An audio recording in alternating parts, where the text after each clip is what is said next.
મને એમ થાય એક વ્યક્તિ તમારી ને મારી વચ્ચેથી જન્મે, તમારી ને મારી વચ્ચે હોય, હજારો જીવજંતુ, પક્ષીઓ, માલ ઢોર અને માણસને હજારો નહીં પણ કરોડો લાખો, જેને કહેવાય કે લાખોના હૈયા તૃપ્ત કર્યા હોય, પક્ષીઓને આંતરડી ઠારી હોય, પશુઓની આંતરડી ઠારી હોય, અને લાખો કરોડો માણસને જ્યારે ટુકડો આપ્યો હોય, આ કેવડી મોટી વાત કહેવાય. એક વ્યક્તિ આટલું જો કરી શકતી હોય ને આપણે જો એક 5 જણાને પાણી ન પાઈ શકતા હોય તો આપણી અભાગ કેવડી કહેવાય. કારણ કે સદગુરુ બનાવવાનો કોઈ અર્થ નથી ને હમણાં બાપુએ કીધું સાંભળે આમાં કંઈ વળે એવું નથી. અને માગે મળે ને માગે અને મળે ને માગે એને ભિખારી કહેવાય. માગે મળે ને એ કઈ બહુ મોટી વાત નથી. એ તો દિલાવર માણા હોય ને તમે ગમે એ માગો તો તમને મળી જાય. પણ માગ્યા વગર જે મળે ને એ આ દુનિયામાં કોઈ દી ખૂટે નહીં. આ મારા અનુભવની વાત કરું છું. તમે બધા મને ઓળખો છો, મને કાયમ સાંભળ્યો છે, પણ હું તમને એક જીવતો જાગતો આઈનો દાખલો તમને આપું કે આ ઉપર જે ફોટો છે ને, જ્યાં લખેલું છે ને, એ લખેલું હું અહીંયા બેઠો હોય ને હું કાયમ માટે વાંચું. આમાં લખ્યું છે ને, મારા માર્ગ પર પગ રાખીને જો તારા બધા માર્ગ ખોલા કરી દઉં, મારા માટે ખર્ચ કરીને જો કુબેરના ભંડાર ભરી દઉં. તો હું બાપુ હારે અવારનવાર જાઉં, અહીંયા આવું, બાપુ મને ભજનના પ્રોગ્રામમાં લઈ જાય. તો એ આવું હું વાંચું ને ત્યારે મને એકલા વિચાર આવે, ખ્યાલ આ લખવાવાળા લખ્યું છે કે આના મારા માર્ગમાં તારા માર્ગમાં ચેદું ના હાલી છે, પણ કોઈ ઓળખતું જ નથી. કારણ કે આપણી ધારણા છે ને, ધારણા આપણે એકદમ સલકી જાય છે. આપણે એક 5 દી પારેવાને કૂતરાને નાખ્યું હોય ને તો આપણે આખી દુનિયામાં કહેવા માંડીએ અમે કાયમ રંગાડું કરી છે ને, અમે આમ પારેવાને નાખ્યું છે ને, અમે આમ કરી. પણ તમે વ્યા જાઓ તેથી આ પારેવાનું કૂતરાનું શું થાય? તમે તમારો સ્વાર્થ છે માલપા, તમારો કાંઈક માલપા ભોગ છે, પણ આ સંતો છે ને વિના સ્વાર્થે જે કરે છે એની વાત છે. અહીંયા આપણે ગમે એટલું રોકાણા હોય, ગમે એટલું ખાતું હોય, ગમે એટલી આ જગ્યાને આપણે ગહારો આપ્યો હોય, તો બાપુએ કોઈને કીધું કે ભાઈ તું આ 2 દી રોકાણો છું, 2 રૂપિયા મૂકતો જાય એમ કીધું કોઈ? આને પરમાર્થ કહેવાય. પરમાર્થની વાતો કરે કઈ ન વળે. હું કાયમ માટે આના વિચાર કરતો હતો, પણ આજ મને એમ થાય કે હારું આ લખવા વાળા લખ્યું છે અને હું દિલથી સલામ કરું છું કે ખરેખર એના ઉપર જ્યારે ભાવ હોય, એના ઉપર જ્યારે તમારો પ્રેમ હોય ને, આજ દુનિયાના બાપુ શેડે મને ઓળખે છે. એ પ્રતાપ જ બાપુ એક આ જગ્યાનો છે. હું આ જગ્યામાં આવું છું, વખાણ કરું છું નહીં, પણ મારા વિડીયા અમુક હશે ને, વિડીયામાં જોવો ને તોય હું રામ ટેકરીનું નામ બોલ્યો છું કે ભાઈ રામ ટેકરી એક છે. અને મને ઘણા બધા આજ ફોન કરીને મને પૂછે છે કે આ રામ ટેકરી આવ્યું ક્યાં, તમને આટલું બધું મળ્યું છે. તો હું તમને બધાને એમ કહું છું કે તમે શું મેળવ્યું અહીંથી? નથી લાગતું કે હજી તમારો કઈ મારી પાસે આંટો પડ્યો? હું તો આ તો મારા છો એટલે હું કહું છું, તમે કાંઈ ખોટું ન લગાડતા. પણ તમે કાંઈ મેળવ્યું કેમ નહીં અત્યાર સુધી? એમ મળ્યું હશે, નથી મળ્યું એવી વાત નથી. અને મળ્યું ન હોય તો તમે અહીંયા આવો નહીં. પણ હમણાં બાપુએ કીધું કે 11-12 હજાર કે 15,000 સેવકો હોય અને આજ શિબિર છે, આજ બાપુને આટલા વર્ષ પૂરા થાય છે, છતાંય શિષ્યોની હાજરી કેટલી. કહેવાનો અર્થ મારો એ છે કે તમારે ગુરુ બનાવવાની જરૂર શું કામ પડે? જો ગુરુને તમે સમજી ન શકતા હોય, ગુરુને તમે ગુરુ પાસે તમે કાંઈ મેળવી શકતા ન હોય, અને ગુરુના આવા પ્રસંગમાં તમે જો હાજરી ન આપી શકતા હોય, તો કંઠિયું ગળામાં નાખે વળે છું. મારી વાત કરું ને, આ ભજન છે ને મને લાગવું પડે, કારણ કે હું તો પાપીમાં પાપી હતો. અમારો દીકરો સાક્ષી છે. કારણ કે આપણું હારા માણામાં નામ જ નહોતું. પણ આ એક વેલનાથ બાપુ ગિરનારનો નાથ સંપ્રદાયનો સંત કહે છે કે મને આજ દુનિયા જો ઓળખતી હોય ને તો આ સંતોની કૃપા છે. હું તો જગાડ્યો, મને દેશ દેખાડ્યો. આ દેશ તમે બધાએ ભાળ્યો છે, પણ હું ખોટું ન લગાડતા, પણ તમે કાંઈ ભાળ્યું જ નથી. તમે કાંઈ નથી ભાળ્યું. મહાપુરુષો એટલે કહે છે કે સૂતો જગાડ્યો, મને દેશ દેખાડ્યો. દુનિયામાં તમારે આજ આ બાપુને આખી જગત ઓળખે ને, આને દેશને જોયો છે, આપણે હજી નથી જોયો. અને જોવાની જરૂર છે. આપણે અહીંયા આવ્યા છીએ ને હાવ જો એમના મઠાણું કર્યા વગરના જઈશું ને તો અહીંયા છોકરા શું ખાય છે? કંઈક લઈ જવાની જરૂર છે. એટલે આ ભજન મને લાગવું પડે છે. હું ઘણી વાર ગાઉં અને મને મજા આવે આમાં. એટલે હું તો જગાડ્યો, દેશ દેખાડ્યો, મને જમડાના હાથેથી છોડાયો. ભલે વિયાઈ ગયા છે બધાય, પણ એ બાપુ એને જમડા નથી લઈ ગયા. આપણું તો મારો રામ જાણે ગમે એ થાય, કોઈક એવા માણા લઈ જાય તો વાંધો નહીં, જો જમડા ન આવે સારું, આપણે એટલું કહે. એટલે જ બાપુ મહાપુરુષો કહે છે, આ વેલનાથ સંપ્રદાયનો, નાથ સંપ્રદાયનો સાધુ વેલનાથ ચુવાડિયા કોળીમાં નો ઇતિહાસ બોલે છે. સાચું ખોટું મારો રામ જાણે. પણ એકવાર વેલનાથ બાપુ એક વસ્તીમાં વિચારવા માટે નીકળ્યા ને, અને એક ગામની બાજુમાં આવ્યા, અને દી આથમવાનો સમય ને એમને એમ થયું કે રાત રોકાઈને સવારે જઈશ.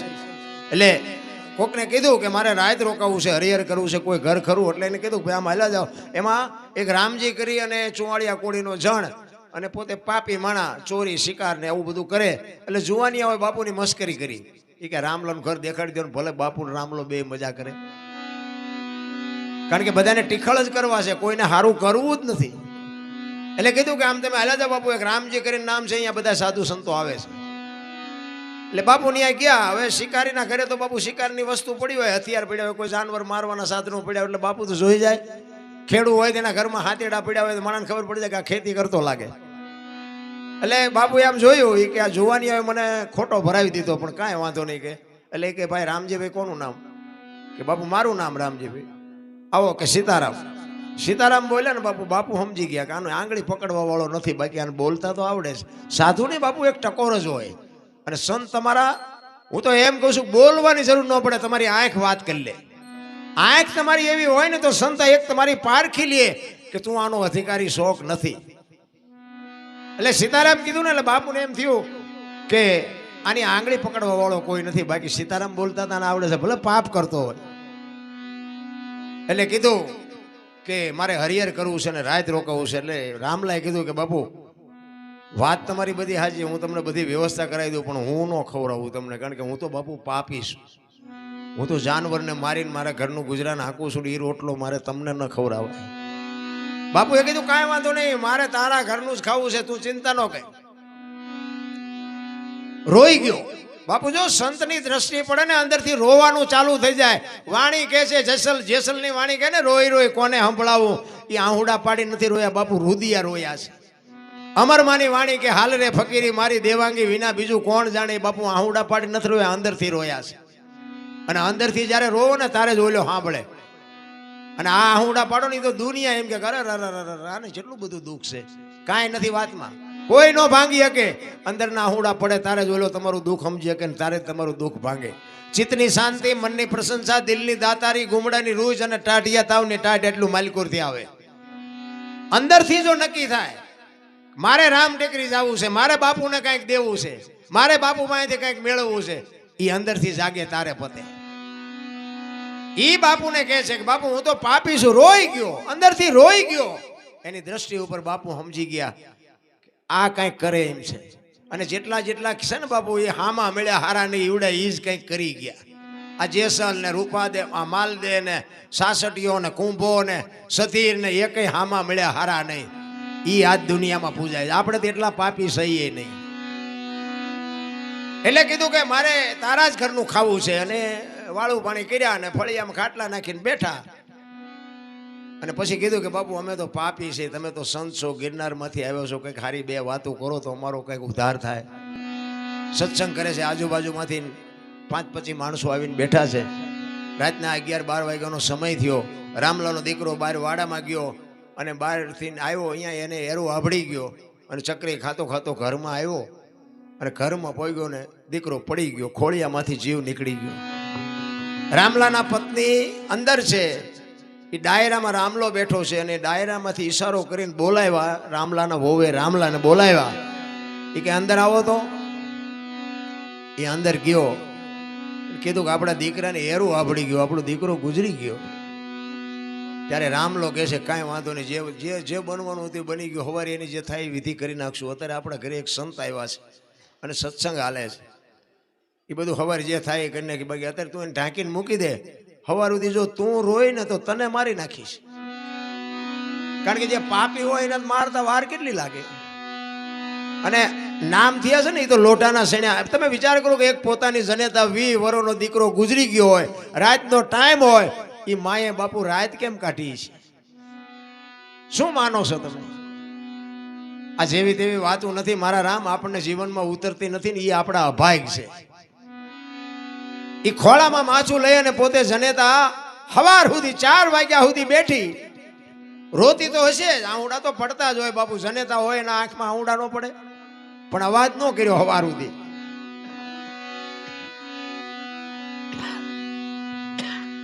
સવાર પડીને 4 વાગ્યા, આજુબાજુમાં ખબર પડી કે રામલાનો દીકરો ગુજરી ગયો, રામલાનો દીકરો ગુજરી ગયો. બધા એની ડેલી મંડ્યા આવવા, ફાળિયા ખેસિયા ખંભે કરી કરી. વેલનાથ બાપુ રામલાને પૂછે છે કે રામલા બધા શું ભેગા થતા જાય છે? આ બધા હું તારી ડેલી પાસે ભેગા થયા? એ કે બાપુ હવે તમારે નીકળો, સવાર થવા આવ્યું છે અને તમે હવે જવું હોય તો જાઓ. એ કે પણ આ બધા ભેગા શું થયા છે? એ તો કે પછી જાઓ. એ કહું આખી રાતના રોકી રાખેલા આહુડા ઓપાય. એકનો એક દીકરો હોય, 60 વર્ષનો 80 વર્ષનો બાપ બેઠો હોય અને 20 વર્ષનો દીકરો ગામતરું કરે, એ બાપ માથે કેવી વીતી હોય? આખી રાત બાપુ એ સંતની સામે એને આહુડા રોકી રાખ્યા છે. એ સંતે શું એની માથે દ્રષ્ટિ કરી છે? સંતે શું તાકાત આપી છે? આખી રાતના આહુડા રોકી રાખેલા અને 2 આંખોમાંથી બાપુ શ્રાવણ ભાદરવો વરે ને એમ બાપુ ધારું થઈ ગયો. એ કે બાપુ મારો એકનો એક દીકરો રાતે એરો આભળી ગયો ને ગુજરી ગયો બાપુ, એટલા માટે બધા આવ્યા છે. તેથી બાપુ આ સંત શું ના કરી શકે? એમનામ પરિવર્તન કોઈનું નથી થયું, પણ અનુભવ થયા, પોતાને નક્કી થઈ ગયું, નક્કી કરાવી દીધું. તેથી બાપુ વેલનાથ એમ કે છે, અરે ભલા માણા, હું ગિરનારનો સાધુ છું, તારા ઘરનો એક બટકો રોટલો ખાધો છે ને એ જો બેઠો ન થાય તો કાલ બાવાનો ઓળખે કોણ? ભલા માણા, ક્યાં છે તારો દીકરો? એ રૂમમાં જઈ અને લુગડું આખું કરી અને પાણીની અંજળી લઈને કીધું, છાંટીને કહે છે કે બેટા બેઠો થા, તારા બાપાને માને હું કામ ને હેરાન કરે છે? તેથી 20 વર્ષનો દીકરો આળા મળીને બેઠો થયો. તેથી બાપુ રામલાને હબાકો આવ્યો હોય કે વાહ બાવા વાહ, તને જવા ન દઉં, એમ નક્કી થઈ જવું જોઈએ. આપણને પીડા હોય તે હનુમાન ચાલીસા ચાલુ કરી, પછી પાછું મેળમાં આવી જાય તો પછી હનુમાને ચા ને આપણે ચા. એટલે ડખો ઈ છે, રોજનો જો રિયાજ હોય ને, રોજની તમારી સુરતા હોય ને તો એ તમારી ભેગો જ છે, પણ તમારી સુરતા ટકતી નથી ને, એ ડખા છે. એ રામલાએ કીધું, બાપુના પગ પકડ્યા કે બાપુ તમે મારા ગુરુ બનો અને મને કંઠી બાંધો, મને ઉપદેશ આપો. એ કે ભાઈ આ તો સમયનું કામ કરે, મને મારા રસ્તે જવા દે, તું તારા રસ્તે જા, મને જવા દે. એ કે ના બાપુ જવા નહીં દઉં. બાપુએ પછી કંઠી બાંધીને એને જે કાંઈ ઉપદેશ આપવાનો હતો એ ઉપદેશ આપ્યો અને કીધું કે આ જો શિકાર બિકાર કરતો નહીં, મહેનત કરીને ખાજે ને જે કંઈ કહેવાનું હતું કીધું ને બાપુ નીકળી ગયા. 400 મહિનાનો સમય થયો ને એટલે બાપુને એમ થયું કે ફલાણા ગામમાં ગયો તો ને રામલાને મેં કંઠી બાંધી, પણ એ કે એને હારાને ભક્તિ લાગી છે કે નહીં લાગી હોય, પછી મને તો કાંઈ ખબર નથી, કંઈ સાંભળ્યું નથી. એટલે બાપુ પરીક્ષા તો થાય. હું તો બાપુને અવારનવાર કહું, બાપુ આટલા બધા સેવક છે, એમાં કોકની પરીક્ષા કોક દીક કરો તો ખબર તો પડે. આ પિત્તળમાંથી હોનું જેટલું થયું છે કે પછી નકરું પિત્તળ ને પિત્તળ જ છે. પણ બાપુને એમ કે ભાઈ આ પરીક્ષા નથી કરતો તો આ ઘટતા જાય છે, પરીક્ષા કરી તો કોઈ નહીં આવે. આ 12 પોરા પાઠનું આપણે આયોજન કરે છે બાપુ દર વર્ષે. શિબિર રાખે, હવન કરે, કેટલા બધા પ્રસંગો કર્યા, કથાઓ કરી, આ મંદિર બંધાયું, પ્રતિષ્ઠા કરી, આટલા બધા પ્રસંગો કરે, આપણને બધાને બોલાવે. શું કામ? એમને તો શું જે કાંઈ કરવાનું છે કરી લીધું છે, આપણા માટે કાંઈક કરે છે. પોતે જગતનું કલ્યાણ કરવા માટે જ આ સાધુ સંતો બેઠા છે, પણ જગતને કાંઈ જોતું નથી. એટલે કે આમાં તો શું છે કે આ બાપુ સત્સંગ કરતા હોય તો આમાં બધાને એક જ હરખો સત્સંગ લાગે ને. આમાં તો 2 જણાને ઉતરે, 2 જણા ન ઉતરે. ને બાપુએ એમ તો કીધું નથી કે તને 2 જ આપું છું, 2 નથી આપતો. એમ નિશાળમાં એક શિક્ષક ભણાવતા હોય, એક જ પાટિયા ઉપર ભણાવતા હોય. એ ડોક્ટર એમાં જ બને ને, એ વકીલ એમાંથી જ બને, ચોર એમાંથી બને, લૂંટારો એમાંથી જ બને, ને એક જ પાટિયામાં ભણાવતા હોય. શું લેવું છે? વરસાદ વરે ને, વરસાદ આમ આખા ખેતરમાં એક જ હરખો વરે, પણ તમારે શું લેવું છે? ગ્લાસ રાખો તો ગ્લાસ જેટલું આવે, ડોલ રાખો ડોલ જેટલું આવે, માટલું રાખો તો માટલું આવે. અને અભાઈ ગયા કોક ઊંધું મૂકે કોરે કોરું રે. તમારે શું જોવે છે એની તમને ખબર હોવી જોઈએ. એટલે કીધું એને પોતાને એમ થયું કે આને મારે પરીક્ષા તો કરવી છે કે આ 6 મહિનાથી આ કઈ સમાચાર નથી, આ આશ્રમ નથી આવ્યો, કોઈ દી વાત નથી, કઈ ચીત નથી, જોવું તો ખરો આને શું થયું શું નહીં. અને એ ગામમાં પાછા આવ્યા અને નાથ સંપ્રદાયનો સાધુ કે એવું કહે છે સંતો કે ગમે એનું સ્વરૂપ લઈ શકે. નાથ સંપ્રદાય બાપુ ટોચનો સંપ્રદાય છે. એટલે બાપુને વિચાર થયો એ કે આને શોખ શેનો હતો, એટલે એમને મનમાં વિચાર થયો કે આને શિકારનો શોખ હતો. એટલે એવું કંઈક શિકાર જેવું જાનવર કંઈક બનવું તો એની બુદ્ધિ બગડે છે કે નથી બગડતી.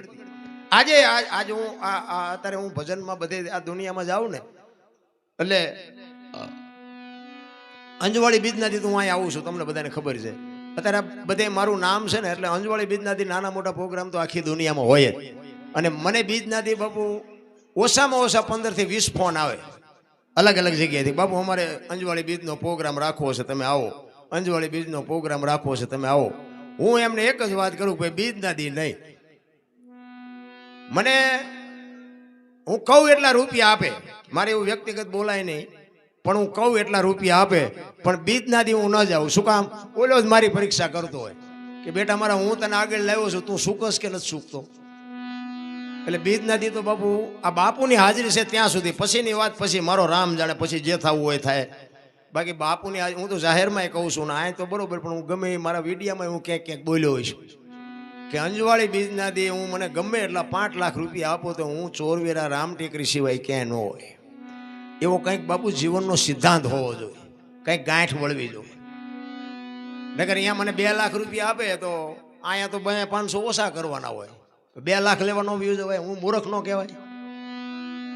આ જ્યારે બાપુ માલપા ગાંઠ વળે ને તો ઓલો તમને 4 લાખ કરીને આપે. અને મેં જોકે મેં કર્યું એવું મારે બોલાય જ નહીં, પણ આ જે મેં બાપુ અરે હું ફર્યો અને મારાથી જે થયું એ મેં સેવા કરીને એના બાપુ અત્યારે મને વ્યાજ સહિત બેઠો બેઠો સૂકવે છે. એટલો મને ભરોસો છે, તમને હોય કે ન હોય. મને વ્યાજનું વ્યાજ કેવું હોય તો કહેવાય. કહેવાનો મારો મિનિંગ તમારી ધારણા હોય જોઈએ. આ કરેલું કોઈ દી ક્યાંય જાય નહીં. ઘણા એમ કે હવે બાવાની તમે રોજ એમના મફત હેલા જાઓ બાવા બનશો. બાવા નહીં, આમાં દુનિયામાં નામ થઈ જાય, તમારી ગણતરી જ ખોટી છે. સાધુ સંતો તમને આપે ને એ દુનિયાની કોઈ તાકાત ન આપી શકે, કોઈને પાવર હોય. બાકી આખી દુનિયા તમને આપે પણ ક્યાં સુધી તમારામાં લોહી હોય ને શક્તિ હોય ત્યાં સુધી તેથી નકર આ દુનિયા તમને ફેંકી દેવાની. બાકી સાધુ સંતો એ છેલ્લા શ્વાસ સુધી છોડ્યા નથી, એને સંત કહેવાય. એટલે એ કંઈક જાનવર બન્યા અને ગામના પાદરમાં બાપુ આંટા મારવા માંડ્યા. એટલે તમારે ન ખરાબ કરવું હોય પણ દુનિયા તમારી પાસે કરાવે. એટલે રામલાભાઈ 2000 જોવાની ગયા. એ કે રામલા આમ હાલ તો ખરો કે આમ તો જોઈ કે ગામના પાદરમાં શિકાર રખડે. રામલો કે ના હો ભાઈ, મારા ગુરુનો આદેશ જ નથી, મેં હથિયાર બથિયાર મૂકી દીધા, હવે મારે હથિયાર ઉપાડવાના નથી. એ કે મને હથિયાર ન ઉપાડતું કઈ નહીં, પણ તું જોતો ખરો, હાલ તો ખરો. અહીંયા ઝાંપે આવ્યા ને એ શિકાર નીકળ્યો ને જાનવર ગમે બને રોજ કે હરણ કે કઈ હશે એવું. આમ જ્યાં નજર કરીને આને આ તો બાપુ સંતની કૃપા છે. બાપુ તમારી મનની લાલચ ન હોય ને તોય તમને લાલચ લગાડે. 40 વીઘાનું ખેતર જોઈને ખેડૂતનું મન ડફળે ને એમ રામલાનું મન ડફળ્યું. એ કે અત્યારે ગુરુ ક્યાં જોવે છે, એકાદો ભડાકો કરી લેવો, એક શિકાર કરી લો. એ બંદૂક ટીંગાતી હતી ને ખીદીએ 6 મહિનેથી ખંખેરીને કરી હેમી. એ ગોળીઓ ભરી મારી હાથ અને મોર શિકાર ને વાહે રામલો 1 2 3 5 ને 7 ભડાકા કર્યા. તો મહાપુરુષ હતા એ, તમને કહું તમારા ભડાકે મરે. વિયા ગયા, ઘરે આવ્યો એને એમ તો ખરું બહુ કરી આજ મારા હાથે શિકાર ન થયો. અને ઘરે આવ્યો ને તો એક ભાઈ આવીને બેઠેલા. એ કે રામભાઈ તમારું નામ? તો કે હા. તો કે હું જુનાગઢ થી આવ્યો. બાપુ એ કીધું કે આશ્રમે આંટો મારી જાય. રામલો કે આજ જ બંદૂક ઉપાડીને આજ જ આવ્યા. કે એક દી વહેલા આવ્યો તો બંદૂક તો ન ઉપાડે. એમ નામ ખંભે બંદૂક ને બાપુ ગયો, પાણી પીધું નહીં. ત્યાં ગયો ને બાપુ ના આખા શરીરે પાટા બાંધેલા. રામલો પૂછે છે કે બાપુ અમે તો પાપી છે, અમે તો પારધી જેવા છે, અમે તો બધું બેઠો ન, તમને હું આટલી બધી પીડા કાટલા પાટા બાંધ્યા? બાપુ કાંઈ બોલતા નથી.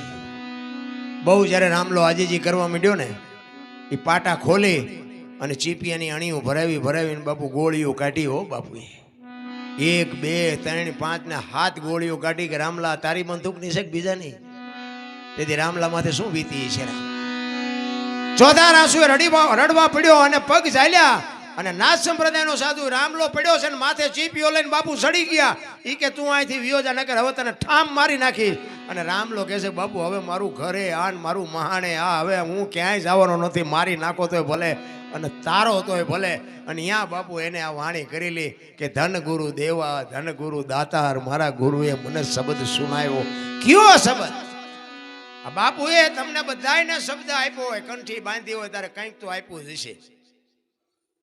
બી આપ્યું હોય તો એનું બાપુ કંઈક છોડવો તો વહેલો મોડો ઝાડવું થાય. તમારો છોડવો કેવડો થયો એ કંઈક નક્કી તો કરો. માથા જ હલાવ્યા, કાંઈ ઉતર્યું જ નહીં માલબા.